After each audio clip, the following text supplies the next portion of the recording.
Blink Publishing presents MumLife, written and read by me, Louise Pentland. If you'd like to listen to more of my books, check out the Wild Novels trilogy, available now. Wild Like Me, Wild About the Girl, and Wild Women. Continue listening at the end of this audiobook for a chapter from Wild About the Girl. To my darling mum in heaven, I did it. The Diet Coke is chilled. I've opened a packet of Bourbon biscuits, the fairy lights are twinkling, and the sofa cushions are plumped. Welcome. Come on in, the water's fine. It's just you, me, and a whole book ahead of us. Yes!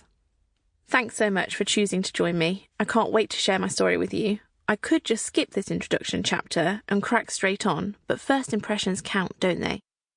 You may know me already, and may be one of my beloved Audiobook goldies, but it would be rude to assume so. Particularly as this book could have been gifted to you by a discerning present giver, and you might be thinking, who is she? Said in that same tone Nikki Graham did on Big Brother in 2006. Anyone else say that all the time and feel a bit pleased when someone else gets it? I should introduce myself properly. My name is Louise Pentland, and I'm a businesswoman, best-selling author, and creator of online content, and keen cat lady. Not crazy cat lady, just keen. Most importantly, I am a mother.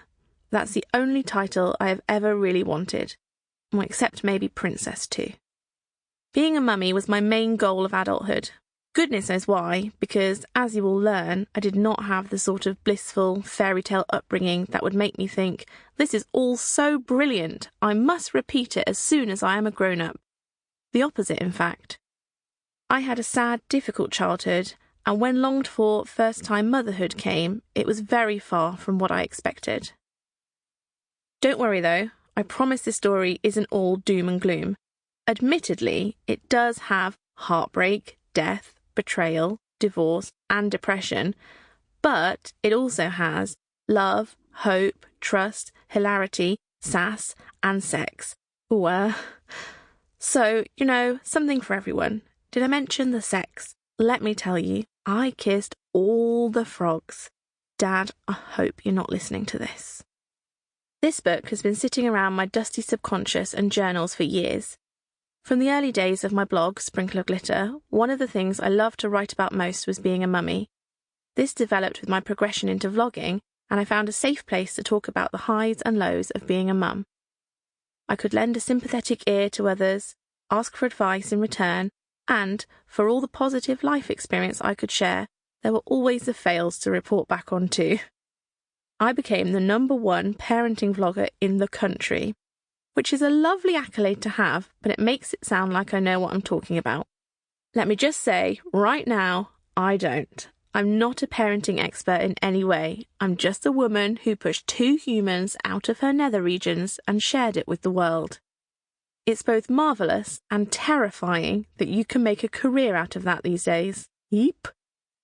There are several reasons behind my decision to write this book. The first one, slightly selfishly, is for me.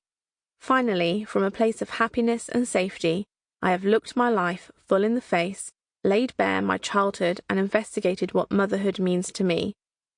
How much do I know? Maybe I shouldn't have admitted back there that I'm not an expert. Who am I, and how much of me as a parent and woman has been shaped by my past experiences? Did mum dying affect my own ability to be a mum? Did my divorce ruin my daughter's life? Should I keep the pink hair or go back to blonde? All the big questions here, my friends. As you can imagine, the entire process has been emotional and liberating in equal measure.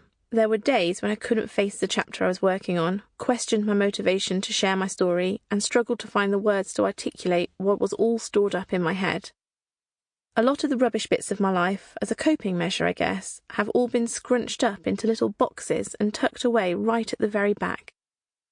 To put all those thoughts onto paper, I've had to trek back there, find that box, open it, look at it, and then tell you about it.